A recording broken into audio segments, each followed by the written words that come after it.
Happy morning children. Today class 1 exercise 1.3 continuation 5th problem. நம்மளுக்கு ரெண்டு set கொடுத்துருக்காங்கடா கண்ணா. ஒன்று வந்து 1 2 3 4, இன்னொரு செட் வந்து B A B C D. Give a function from A to B for each of the following கொடுத்துருக்காங்க. Function means represent set of order pair. Order pair இருந்தாவே போதும், நம்ம ஃபார்முலா மாதிரிலாம் தேவையில்லை. ஸோ இங்கே 4 எலமெண்ட்ஸ் கொடுத்ததுனால பைஜெக்டிவ் வர வாய்ப்பு இருக்குது. நம்ம தான் எழுத போகிறோம் இல்லையா? ஸோ அந்த கண்டிஷனுக்கு ஏற்ற மாதிரி எழுதணும். Neither 1 to 1. 1 to 1 இருக்கணும், யூனிக் இமேஜாக இருக்கணும் இல்லையா? இது இப்போது யூனிக் இமேஜாக இருக்கணும். இப்போ நெய்தர் 1 to 1னா யூனிக் இமேஜாக இருக்கக்கூடாது, சேம் இமேஜாக கூட வரலாம். ஸோ நான் 4 எலிமெண்ட்ஸுக்குமே சேம் இமேஜ் கொடுக்கலாம். நான் இங்கே என்ன கொடுத்துருக்கேன் பாருங்கள், 1, A 2, B 3, C 4, C. So 3 and 4 element 3 and 4க்கு சேம் இமேஜ் இருக்குது. ஸோ கண்டிஷன் எழுதும் போது எழுதலாம், இல்லை எழுதாமல் கூட எழுதலாம். அவங்களுக்கு தேவை அந்த ஃபங்க்ஷன் தான். Elements 3 and 4 in A have same image. So same image சொல்லிட்டோமா? அப்போ இது என்னது? 1 to 1 கிடையாது. Okay, ABC okay. இப்போ ஆன் டுனா என்னது? எல்லாத்துக்கும் ப்ரீ இமேஜ் இருக்கணும். பியில் இருக்க எல்லாத்துக்கும் ப்ரீ இமேஜ். இப்போ ஏக்கு ப்ரீ இமேஜ் இருக்குது, பிக்கு ப்ரீ இமேஜ் இருக்குது, சிக்கு ப்ரீ இமேஜ் இருக்குது. பட் டிக்கு இருக்கான்னு பாருங்கள். ஸோ டிக்கு இல்லை. D has no preimage. அப்போ இது என்னது? ஆன் டூவும் கிடையாது. இப்போ நெய்தர் 1 1 நார் ஆன் டூ. ஸோ இந்த ஃபங்க்ஷன் மட்டும் எழுதுனா போதும். இப்போது நாட் 1 to 1 பட் ஆன் டூக்கு எழுத சொல்கிறாங்க. ஆன் டூ இருக்கணும், பட் நாட் 1 to 1.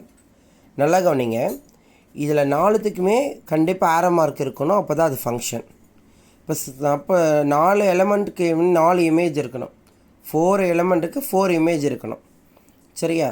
அட்லீஸ்ட் நான் வந்து என்ன பண்ணுறேன், ஒவ்வொன்றும் ஈக்குவல் கொடுத்தாது அது பைஜெக்டிவ். இப்போ 1க்கு A 2க்கு B 3க்கு C 4க்கு D கொடுத்தா கூட பைஜெக்டிவ். பட் 1 to 1 வரக்கூடாதுன்னா எப்படி 1 to 1 வராமல் இருக்கும்? யோசிச்சு பாருங்கள். Not 1 to 1 but onto. இப்போ இது எல்லாத்துக்கும் வந்து கவர் ஆகிருக்குன்னா அப்போ ஒவ்வொரு எலிமெண்ட்டுக்கு ஒரு ப்ரீ இமேஜ் இருந்தால் தான் கவர் ஆகும். சரியா?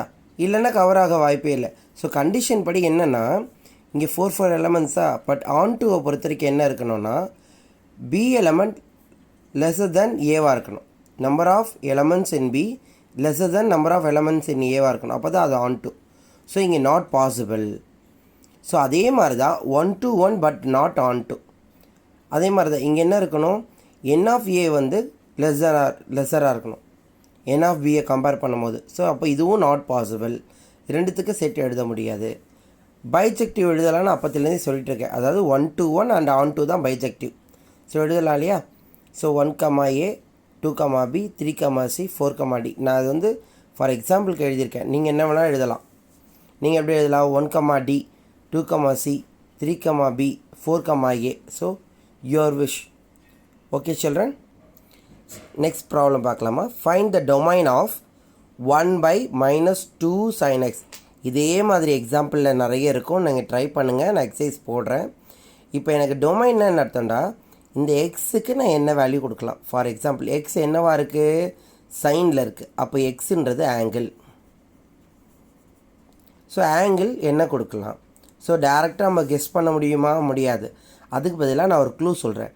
எப்போவுமே ஒரு ஃபங்க்ஷன் கொடுத்தா டினாமினேட்டர் என்னவாக இருக்கக்கூடாதுன்னா நாட் ஈக்குவல் 0வாக இருக்கணும். 0வாக இருக்கக்கூடாது. சரியா? அப்போ நான் அந்த கண்டிஷனை முதல்ல எடுத்துக்கிறேன். Not equal 0. எது கொடுக்கக்கூடாதுன்னு தெரிஞ்சிட்டா எதெல்லாம் கொடுக்கலான்னு தெரிஞ்சிடும். ஸோ நான் என்ன கொடுக்கக்கூடாதுன்றதை எழுதுகிறேன். டொமைனை 2 விதமாக எழுதலாம்டா. எது பாசிபிலிட்டி, எது கொடுக்கவே கூடாது. சரியா? நான் இதை ஃபைண்ட் அவுட் பண்ணுறேன். இதை ஃபைண்ட் அவுட் பண்ணுறது எனக்கு ஈஸி. எது வந்து எக்ஸாக இருக்கக்கூடாது. For example 1 - 2 sin x not equal 0னா, இப்போ 2 sin x not equal to -1, அதாவது +1. இந்த சைடு வந்து ஆகிடும் 2 sin x மைனஸ் வந்து இந்த சைடு வரும் ப்ளஸ் ஆகிடும் இல்லையா? sin x not equal to 1/2. 1/2 என்ன ஆங்கிள்? என்ன ஆங்கிள்? 1/2 என்ன ஆங்கிள்? 30 டிகிரியாக இருக்கக்கூடாது. அது 30 தான் நான் π/6ன்னு போட்டிருக்கேன். ஸோ π/6 மட்டும் கிடையாது, ஒவ்வொரு ரொட்டேஷனுக்கும் அந்த இது வரும். ஸோ இது காமன், π/6ஓட காமன் நொட்டேஷன் எப்போவுமே இப்படியே எழுதணும். இது என்ன சார்னா டிக்னாமெட்ரிக் வரும்போது நான் உங்களுக்கு சொல்லித்தரேன். சரி, டிக்னாமெட்ரிக்லாம் நம்ம படிக்கும்போது நான் உங்களுக்கு சொல்கிறேன். 3rd சாப்டர் பார்ப்போம். அப்போ இதை சொல்லும் போது உங்களுக்கு தெரியும். n π + -1 power n π/6. இந்த எண்ணுக்கு ஏற்ற மாதிரி ரொட்டேஷனுக்கு ஏற்ற மாதிரி அந்த π/6 வந்துக்கிட்டே இருக்கும். ஸோ அப்போ இந்த வேல்யூ மட்டும் கொடுக்கக்கூடாது. அப்போது டொமைன் என்ன சார்னா ரியல், என்ன வேணால் தரலாம், இந்த ஆங்கிள் மட்டும் தரக்கூடாதுன்னு அர்த்தம். ஓகே சொல்கிறேன். அப்போ என்னன்றது என்னென்னா இசட். ஏன் சார் இன்டிஜர் ஏன் கொடுக்குறாங்க, ப்ளஸ் அண்ட் மைனஸ் ஏன் கொடுக்குறாங்கன்னா, ரொட்டேஷன் வந்து கிளாக் வைஸாக இருக்கலாம், ஆன்டி கிளாக் வைஸாக இருக்கலாம். So clockwise, anticlockwise. So அதுக்கேற்ற மாதிரி தான் அங்கே என் வேல்யூ, நீ என்ன என் வேல்யூ கொடுக்குறியோ அதுக்கேற்ற மாதிரி மாறும். Okay children? ஓகேம்மா. இப்போ 7th ப்ராப்ளம் பார்க்கலாம். Very important problem. இதே மாதிரி இது நான் போடுறது எல்லாத்துக்கும் ஒரு எக்ஸாம்பிள் சம்ஸ் இருக்குது, நீங்கள் ட்ரை பண்ணுங்கள். இப்போ இதுதான் ஃபங்க்ஷன் கண்ணா, அதே மாதிரி தான் கேட்குறாங்க. இப்போ லார்ஜஸ்ட் டொமைன் என்னன்னு கேட்குறாங்க. நான் என்ன பண்ணுறேன், ஃபஸ்ட்டு இந்த 2 ரூட் இருக்கு இல்லையா, நியூமரேட்டர் அண்ட் டினாமினேட்டர், நான் ரெண்டுத்தையும் சேர்த்தாப்பில் ஒரு ரூட் எடுத்துக்கிறேன். சரிங்களா? அப்படி கூட எடுத்துக்கலாம், ரெண்டுத்தையும் சேர்த்த மாதிரி ரூட் எடுத்துக்கிறேன். நெக்ஸ்ட்டு ஃபேக்டரைஸ் பண்ணுறேன். இது 2² - x². அப்போ a² - b². 2 - x 2 + x. x² - 9 வந்து 3² எடுத்துக்கிறேன். ஸோ அப்போ ax - 3 x + 3. ஸோ அப்போ ஃபேக்டரைஸ் வந்துருச்சுங்களா? ஸோ எக்ஸ் வேல்யூ என்னெல்லாம் கொடுக்கலாம், நான் ஒன்றும் இல்லை, இங்கே பாருங்கள், 4 - x² = 0. அப்போ x² = 4. எக்ஸ் ரூட் எடுத்தால் என்ன வரும், +or -2. அப்போ நியூமரேட்டில் இருக்க வேல்யூ நம்ம புட் பண்ணலாம்.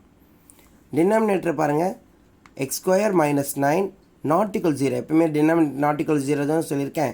ஸோ ≠ 9. அப்போ ≠ +or -3 இருந்தாலும் அது ஒரு ரூட் இல்லையா, அது ஒரு ரூட்டாக எடுத்துக்கிறோம், கன்சிடர் பண்ணுறோம். ஸோ ரூட்னா என்னது, ஒரு லைன் டயக்ராமில் சின்ன வயசில் போட்டிருப்போம். ஸோ -∞, -3, -2, 2, 3, ∞. இங்கே 4 ரூட்ஸ் வந்திருக்கு. அந்த 4 ரூட்ஸே நான் எழுதுகிறேன். ஸோ இதுக்கேற்ற மாதிரி இன்டர்வல் எழுதிக்கிறேன் பாருங்கள். Intervals -∞ to -3, -3லேருந்து 2, -2லேருந்து 2, 2லேருந்து 3, 3லேருந்து ∞. ஸோ எல்லாத்துக்கும் நான் 5 இன்டர்வல்ஸ் எழுதிக்கிறேன். 1 2 3 4 5 இன்டர்வல்ஸ்.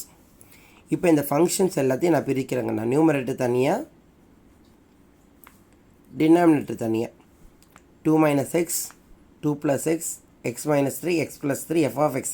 ஸோ f(x) என்னன்னு சொல்லியிருக்கேன் இல்லையா. ஸோ அதுக்கேற்ற மாதிரி இப்போது அப்ராக்சிமேட்டாக நம்ம ஒரு வேல்யூவை சூஸ் பண்ணணும், அஷ்யூம் பண்ணணும். எக்ஸை என்னவா எடுத்துக்கலாம், இன்பிட்வீனில் நான் -4ன்னு எடுத்துக்கிறேன்.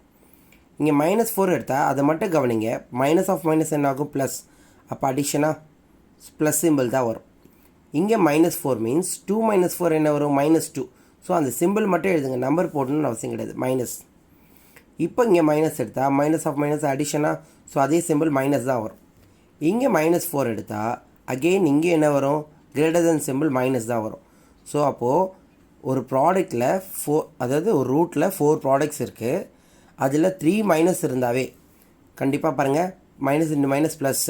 இப்போ இது மட்டும்தான் மைனஸாக இருக்குது. அப்போ ரூட்டில் மைனஸ்ன்றது இமேஜினரி. அப்போ இந்த இன்டர்வெல்லில் ஆன்சர் கிடையாது, டொமைன் கிடையாது. நெக்ஸ்ட்டு பாருங்கள், -3, -2. ஸோ இன்பிட்வீனில் நான் எனக்கு ஒரு பாயிண்டில் எடுத்துக்கிறேன்னு வச்சுக்கோங்க. ஆக்சுவலாக இன்பிட்வீனில் ஒரு வேல்யூமே கிடையாது, அதையும் நோட் பண்ணுற பாருங்கள். -3 -2ல் நோ வேல்யூஸ்.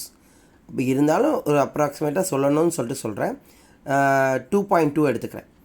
-2.2 மீன்ஸ் இங்கே என்ன ஆகும், -2.2 -(-) ப்ளஸ் தான் அகெயின். இங்கே மைனஸ்னால் 2வை விட அதிகம் இல்லையா, ஸோ கிரேட்டர் தென் சிம்பிள் வரும். இங்கே மைனஸ் கொடுத்தா -(-) அடிஷன், ஸோ அதே மைனஸ் தான் வரும். இங்கே 3யை விட லெஸ் தென்ல, ஸோ ப்ளஸ் வந்துடும். ஸோ 2 மைனஸ் இப்போது, அப்போ ப்ளஸ் ஆகிடும், ரூட் பாசிட்டிவ். அப்போ இந்த இன்டர்வல் அக்செப்ட் பண்ணலாம், இப்போதைக்கு அக்செப்ட் பண்ணுறேன். ஸோ வேல்யூ இருக்கா இல்லைன்றது லாஸ்ட்டில் பார்க்கலாம். நெக்ஸ்ட்டு -2, நடுவில் 0 இருக்குது. நான் 0வே புட் பண்ணி பார்க்குறேன். 0 புட் பண்ணால் ப்ளஸ்ஸு, 0 புட் பண்ணால் ப்ளஸ்ஸு, இங்கே 0 புட் பண்ணால் மைனஸ், இங்கே 0 புட் பண்ணால் ப்ளஸ். ஸோ 3 ப்ளஸ் இருக்கா, சிங்கிள் மைனஸா, அப்போ ரூட்டில் மைனஸ் இருக்குன்னு அர்த்தம். So imaginary. தென் 2,3 பாருங்கள். 2,3லேயும் நோ வேல்யூஸ், இன் பிட்வீனில் எதுவுமே இல்லை. ஃப்ராக்ஷன் இல்லைனா டெசிமலில் தான் எடுக்கணும். நான் டெசிமல்லே எடுக்கிறேன். +2.2 எடுக்கிறேன். +2.2 மீன்ஸ் 2 - 2.2 என்ன வரும், கிரேட்டர் தென் சிம்பிள் இல்லையா, மைனஸ் வந்துடும். இங்கே ஆட் பண்ணால் என்ன வரும், ப்ளஸ். இங்கே 3 விட 2.2, அப்போ greater than simple minus. So இங்கே மைனஸ் தான் வரும். நெக்ஸ்ட் இங்கே ஆட் பண்ணி பாருங்கள், ப்ளஸ். இது ஜஸ்ட்டு எல்லாமே ஒரு அப்ராக்சிமேஷன் தாங்கன்னா, அப்ராக்சிமேஷனில் போடுறது தான். ஆனால் இந்த வேல்யூ நீங்கள் அப்ராக்சிமேட்டாக எடுத்து போட்டு பார்த்தா தான் உங்களுக்கு தெரியும். So minus into minus plus. So இது இமேஜினரியில் வராது, ரியல் வரும். ஸோ அதை எடுத்துக்கிறேன். 3 விட கிரேட்டராக எது கொடுத்தாலும் சரி. இங்கே பாருங்கள், இங்கே நெகட்டிவ் 2 - 3, 2 - 4னாவே இங்கே -2ன்னு வந்துடும். So minus. இங்கே எல்லாமே ப்ளஸ் தான் வரும். ஏன்னா 3 விட எல்லாமே கிரேட்டர் தான் இல்லையா, எல்லாமே ப்ளஸ் தான் வரும். ஒரு மைனஸ் இருக்குது, அப்போ ரூட் வந்து மைனஸ். இப்போ எதெல்லாம் எடுத்துக்கலாம், ஒரு ப்ளஸ்ஸு, இன்னொரு ப்ளஸ் இங்கே இருக்குது பாருங்கள். அப்போது -3, -2, 2,3 2 இன்டர்வல்ஸாக நான் எடுத்துக்கிறேன். -3, -2, 2, 3. அதில் என்ன பண்ணலாம், நம்ம 3 கொடுக்கக்கூடாது. அதனால் ஓப்பன் ப்ராக்கெட். எது எக்ஸ்க்ளூடடோ, எது கொடுக்கக்கூடாதோ அங்கே ஓப்பன் ப்ராக்கெட் வந்துடணுங்கண்ணா. எது கொடுக்கலாம், நியூமரேட்டரில் இருக்க அந்த 2வும் -2வும் கொடுக்கலாம். So okay. இங்கே நடுவில் கவனிங்க, எந்த வேல்யூமே இல்லை. ரியல் வேல்யூஸ் நம்ம சொல்கிற மாதிரி ஃப்ராக்ஷனில் தான் இருக்குது. அப்போது ஒரு செட்டுன்னு எடுத்தால் இந்த செட்டில் என்னது, ரியல் வேல்யூடு ஃபங்க்ஷன் சொல்லிட்டாங்க. அப்போ நம்ம பாயிண்ட்டு ஃப்ராக்ஷன்லாம் எடுக்க முடியாது. இப்போ மிடில் நம்ம சொல்ல போனால் இந்த செட்டு டொமைன் என்னன்னு சொல்ல நம்ம இப்படி சொல்லலாம், ஆர் பை. ஸோ இது சொல்கிறதுக்கு வாய்ப்பு இருக்குது. Okay children. ஸோ இதே மாதிரி எக்ஸாம்பிள் சம்ம நீங்கள் ட்ரை பண்ணுங்கள். நெக்ஸ்ட் ப்ராப்ளம் பார்க்கலாமா. 8th problem. இங்கே ரேஞ்ச் கொடுத்துருக்கு, ரேஞ்ச் கேட்டிருக்காங்க. எக்ஸாம்பிள் சம்லேயே ரேஞ்ச் கேட்டிருக்காங்க. அங்கேயும் காசு தான் யூஸ் ஆகுது. காமனாக இதை வந்து பைகாட் பண்ணுற மாதிரி தான் நான் சொல்லணுங்கன்னா, ஏன்னா டிக்னாமெட்ரிக் பொறுத்த வரைக்கும் 3rd லெசன் வரும்போது உங்களுக்கு நான் எக்ஸ்பிளைன் பண்ண முடியும். ஸோ இதில் பாருங்கள், காஸோடைய ரேஞ்ச் பார்த்தீங்கன்னா -1லேருந்து 1. காஸ்க்கு என்ன ஆங்கிள் அப்படின்னு கேட்டால், டொமைன் என்னன்னு கேட்டால் 0,πன்னு அர்த்தம். அதே ரேஞ்ச் என்னன்னு கேட்டிங்கன்னா -1,1. ஸோ காஸுக்கு -1லேருந்து 1 வரைக்கும். இப்போ இங்கே என்ன இருக்குதுன்னு பாருங்கள், காஸ் தான் இருக்குது. ஸோ 2 காஸ்ன்னு இருக்குது. நான் அதனால் 2வை மல்டிப்ளை பண்ணுறேன். -2, 2 cos 2. அதுக்கப்புறம் -1 வந்து லெஸ் தென் பண்ணணும், அதாவது சப்ட்ராக்ட் பண்ணணும். -1, -1, -1. அப்போ இது என்ன ஆகிடும், -3. 2 cos -1, 2 - 1 என்ன 1 ஆகிடும். இதெல்லாம் ஓகே. தென் இப்போ என்ன வேணும், எனக்கு இதை ரெசிப்ரோக்கல் எடுக்கணும். ஸோ நான் இது ரெசிப்ரோக்கல் எடுத்தால் இது எல்லாமே ரெசிப்ரோக்கலில் மாறுமா. ஸோ ரெசிப்ரோக்கலில் மாறிட்டு பாருங்கள், சிம்பிளும் சேஞ்ச் ஆகும். இது மட்டும்தான் நீங்கள் நோட் பண்ண வேண்டிய விஷயம். ஸோ ரெசிப்ரோக்கல் எடுத்தால் சிம்பிளும் சேஞ்ச் ஆகும். சரிங்களா, அந்த நொட்டேஷனை மாறும். இப்போ எப்படி இருக்குது, ஸோ இதை வந்து நான் எப்படி வேணால் எழுதலாம். பட் ஆனால் ஒவ்வொரு பார்ட்டாக நான் சொல்கிறேன் பாருங்கள். ஃபஸ்ட்டு இந்த பார்ட் சொல்கிறேன். -1/3 அதை விட லெஸ்ஸாக இருக்கிறதெல்லாம் இதோட ரேஞ்ச். ஃபஸ்ட்டு கண்டிஷன், அதாவது -1/3 அதை விட லெஸ் தென்னா இந்த சைடில் இருக்கிறது எல்லாமே. 1க்கு கிரேட்டர் தென் என்ன, இன்ஃபினிட்டி வரைக்கும். ஓகேவாம்மா. ஸோ -1/3 இது 1. இதை விட லெஸ்னா என்னது, -∞ வரைக்கும். 1 விட கிரேட்டர் தென்னா என்ன அர்த்தம், இன்ஃபினிட்டி வரைக்கும். அப்போ ரெண்டுத்தோடைய அடிஷன், அதுதான் ரேஞ்ச். ஸோ -∞, -1/3. 1/3 வந்து எக்ஸ்க்ளூடட் இல்லை, இன்க்ளூடட். ஏன்னா ஈக்குவல் சிம்பிள் போட்டிருக்கு பாருங்கள். அதே மாதிரி ஒன்லேயும் ஈக்குவல்ட்டு. அப்போ இதுவும் என்னது, இன்க்ளூட்னா ஸ்கொயர் ப்ராக்கெட், அதாவது இருக்குதுன்னு அர்த்தம். ஃபார் எக்ஸாம்பிள் 1,3னா 1, 2, 3ன்னு அர்த்தம். இதே ஓப்பன் ப்ராக்கெட் 1,3னா இன்பிட்வீனில் என்ன இருக்கோ அது மட்டும்தான் ஆன்சர். ஸோ ஓப்பன் ப்ராக்கெட்டுக்கு க்ளோஸ் ப்ராக்கெட்டுக்கு புரிஞ்சுதா, அதே தான் இங்கே சொல்லியிருக்கேன். ஸோ இன்ஃபினிட்டி எல்லாமே ஓப்பன் ப்ராக்கெட் தான். ஸோ இந்த 2 நம்பரும் ஈக்குவல் வந்ததுனால நான் ஸ்கொயர் ப்ராக்கெட் போட்டிருக்கேன், நடுவில் யூனியன். ஓகே கண்ணா. ஸோ சம்ஸ் எல்லாத்தையும் போடுங்கம்மா. 4 சம்ஸ் போட்டிருக்கேன். நீங்கள் அதை காப்பி பண்ணிவிட்டு எக்ஸாம்பிள் சம்ஸை ட்ரை பண்ணுங்கள். எக்ஸாம்பிள் சம்ஸும் கிளாஸ் ஒர்க்கில் கண்டிப்பாக எழுதி ஆகணும். நான் இந்த வாரம் கிளாஸ் வைக்கும் போது நான் கிளாஸ் ஒர்க் எல்லாரையும் செக் பண்ணுவேன். ஸோ டெஸ்ட்டும் சீக்கிரமாக இதை முடிச்சுட்டு இந்த வாரத்தில் டெஸ்ட்டும் வச்சுருவேன் ஃபஸ்ட் யூனிட். ஸோ அதெல்லாம் ரெடியாக இருங்க. தேங்க்யூ சொல்கிறேன்.